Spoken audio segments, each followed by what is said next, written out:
You wake up. The light filters softly through the window. The house is still. The clock says 6:12. Another day has begun. You sit on the edge of the bed, your feet brushing the floor, your body stiff in the same place as it was yesterday. And you begin your morning, almost without thinking. A sip of lukewarm water, a familiar pill bottle in your hand, maybe the soft murmur of the news, or the quiet click of the coffee machine. It feels like routine, like safety, like the structure you've relied on for years. But here's the question no one wants to ask. What if your routine is hurting you? Not in a dramatic way, not in the way of heart attacks or broken bones, but in a way that slips beneath the surface, quietly, daily, without you even noticing. What if there are habits, small, harmless-looking habits so ingrained in your mornings that you've stopped questioning them, but they're slowly cutting away at your health? See, after 60, your body stops bouncing back the way it used to. Your systems, heart, brain, digestion, immune response, they all become a little more sensitive. And yet, most people keep living as if nothing's changed. Same coffee, same routine, same stress, same neglect. But aging doesn't ask for big mistakes. It just waits for small ones, repeated over time. It waits for what you ignore. And here's the truth no one tells you. Your morning is the most powerful part of your day. Not because of what you get done, but because of how it sets the rhythm for everything else. Your first hour after waking affects your blood pressure, your blood sugar, your mood, your focus, even your risk of chronic illness. Think about that. The first 60 minutes of your day are like the conductor of a symphony. And if the conductor is out of sync, rushed, anxious, distracted, or undernourished, the entire performance suffers. Yet no one talks about this. No doctor asks what you do in the first hour after waking. No one tells you how your tiny habits could be quietly shortening your life, one uneventful morning at a time. So today, we begin here, together. Not with shame, not with fear, but with awareness, and maybe even a little forgiveness. Because you didn't know. You were doing the best you could in a world that rarely slows down to ask, is this really helping me live? In this video, we'll explore 4 common morning habits. Ones that feel harmless, even normal, but are slowly wearing down your body, your mind, your years. And most importantly, we'll talk about how to shift them, gently, easily, in ways that make you feel stronger, more alive, and more in control of the life that's still unfolding ahead of you. Because it's not too late, you're not too old, and this morning, this one can be the first quiet step back toward vitality. Stay with me.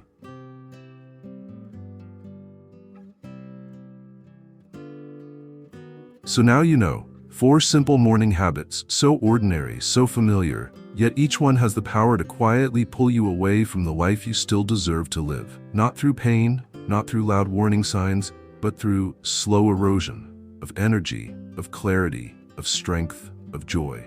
And here's the most beautiful part. None of this is irreversible, because every single morning, you are offered a choice, not a grand transformation, not perfection, just a small, gentle shift. To wake up with presence, to nourish your body, not ignore it, to move, not stiffen, to breathe, not brace, to listen, not rush. You don't have to change your whole routine. You just have to change how you begin it, because how you begin shapes how you live. And if no one has told you this lately, let me be the one. It is not too late. You are not behind. You are still becoming. Your mornings can be sacred again, if you let them. And if this video helped you see even a small part of yourself more clearly, I invite you to subscribe to Golden Pathways. Here we speak softly but truthfully. We walk beside you, not in judgment, but in understanding. Because aging isn't something to endure, it's something to honor. You still have time, not to chase what's gone, but to protect what matters now. Start with tomorrow morning. Start with one breath and begin again.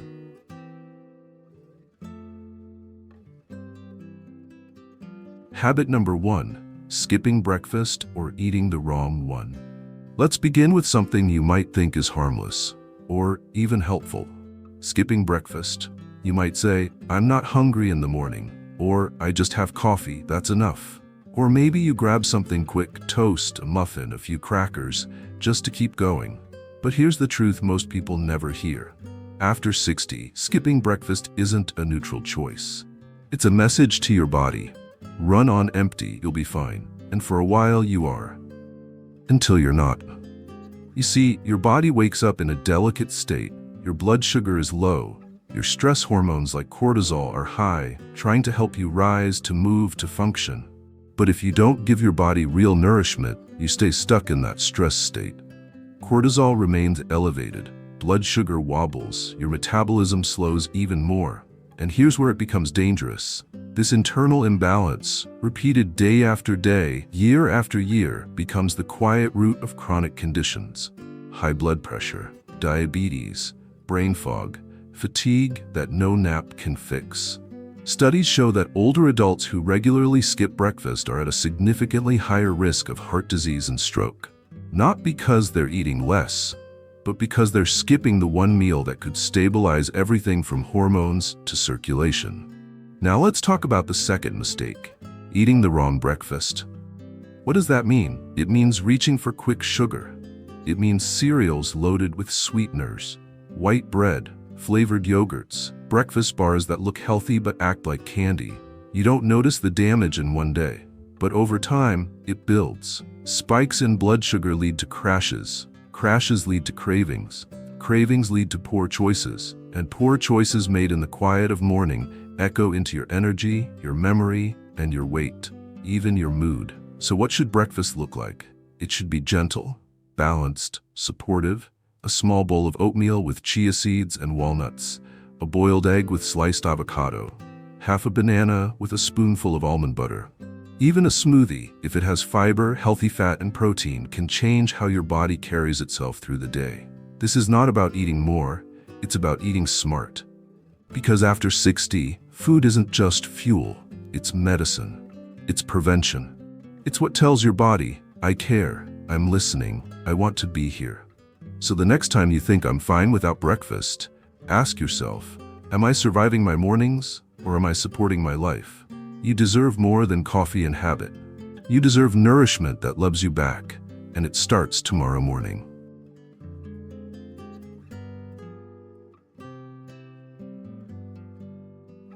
Habit number 2, reaching for your phone. First thing your eyes open, the room is still dark, and almost without thinking, your hand reaches for it. The phone, the device that holds the world, news, messages, photos, updates, worries, noise. You swipe, you scroll. Before your body even moves, your mind is already somewhere else. On politics, on someone else's breakfast, on a stranger's opinion, on an email that can wait. It feels like a small thing, a habit everyone has. But here's what we now know. Your brain, especially after 60, is deeply sensitive in the first minutes of your day. That's not an opinion. That's neuroscience. You see, when you wake up, your brain is in a gentle theta state, a quiet, impressionable rhythm between sleep and full alertness.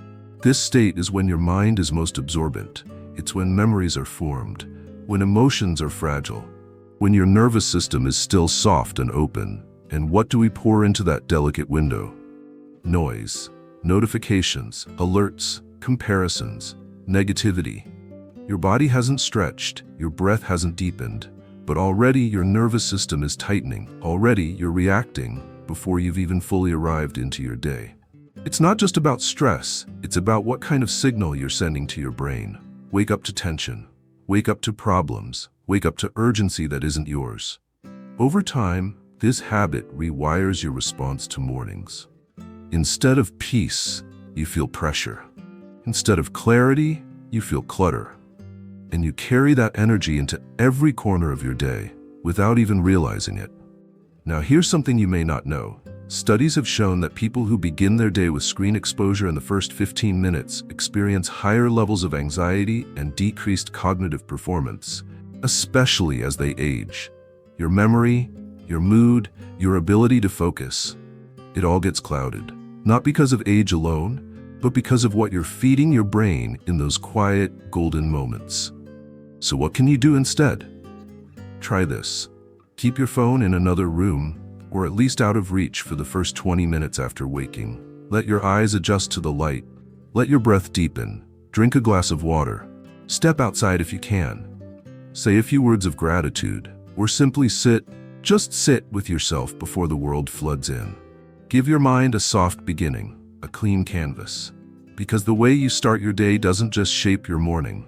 It shapes your brain's rhythm, your mood, your resilience, and ultimately, your health. Your phone will wait. But your peace, once disturbed, takes much longer to return.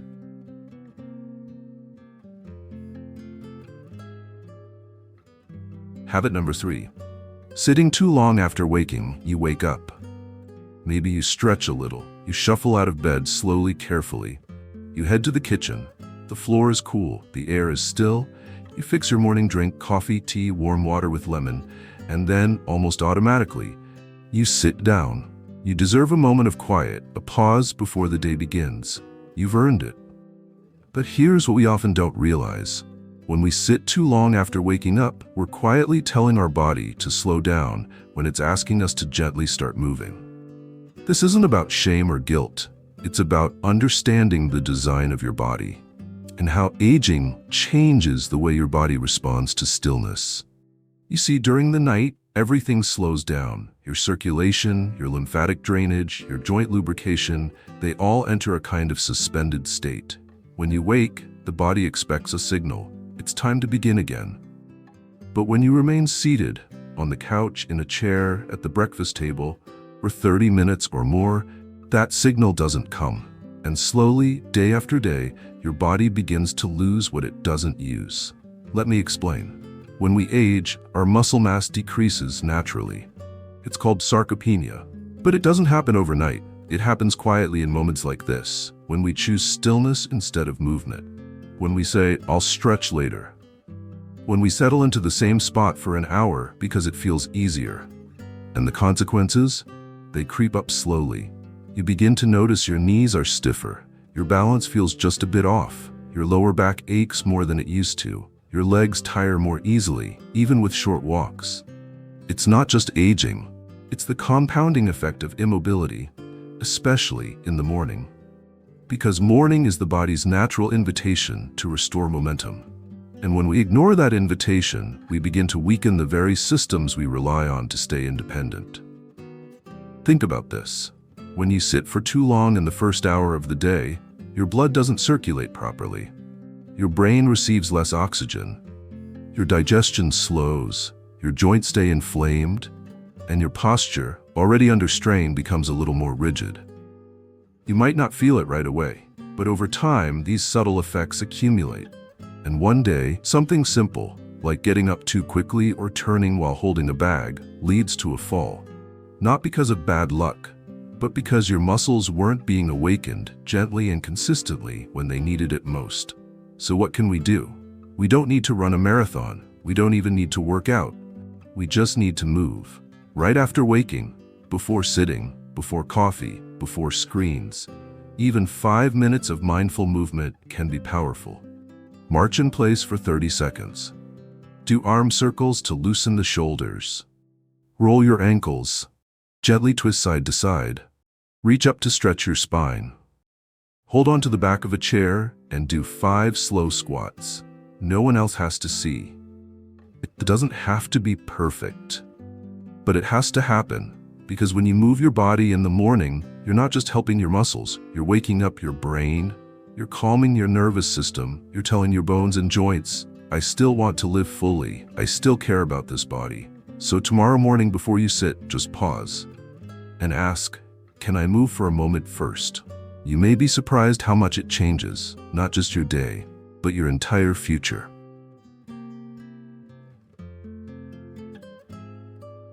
Habit number 4. Starting the day with a racing mind. You haven't even left the bed yet, but your mind has. It's already down the hallway, already at the doctor's office, already sorting through bills, replaying yesterday's conversation, wondering about your health, your children, your future. You lie still, but inside you're running. Sound familiar? This is one of the most dangerous habits we rarely talk about, not because it causes physical pain, but because it creates a daily storm inside your nervous system. And the longer it stays unspoken, the more it steals your peace, your focus, and yes, your years. Let me explain. When you start your day in a mental sprint, listing, worrying, anticipating, problem solving, you're putting your body into a fight or flight state before you've even touched the ground. Your heart rate rises, your breath becomes shallow, your cortisol surges, your muscles tense, and your thoughts become scattered, chasing things that haven't happened, yet feel urgently real. You might not see it as stress, but your body does. And over time, that morning panic, quiet, invisible, chronic, takes a heavy toll. Studies show that chronic mental stress in the early hours of the day is linked to increased inflammation, weakened immune function, memory problems, elevated blood pressure, faster cognitive decline in older adults. Why? Because your brain isn't built to start the day in battle mode. It's meant to rise gently, through clarity, rhythm, safety. But when you feed it a flood of anxiety at 7 a.m., it never fully resets. And the worst part? You begin to think this is normal.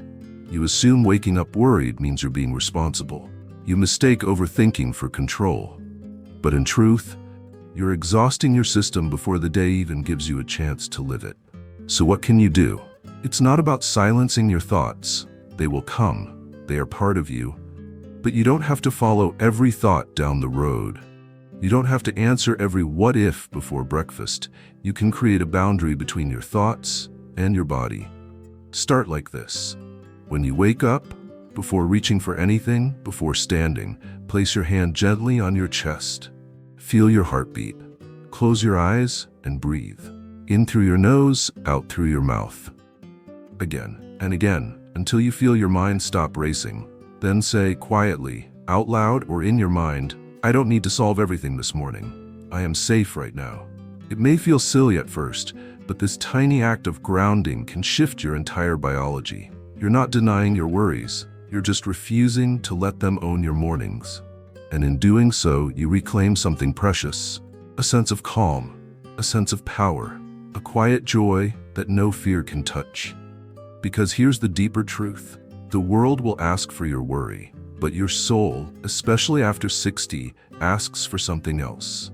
It asks for grace, for softness, for mornings that begin with breath, not burden. So the next time you feel your thoughts racing before sunrise, pause, place your hand on your heart, and remind yourself, I am allowed to begin slow. I am allowed to feel peace. I am still here. And that is more than enough.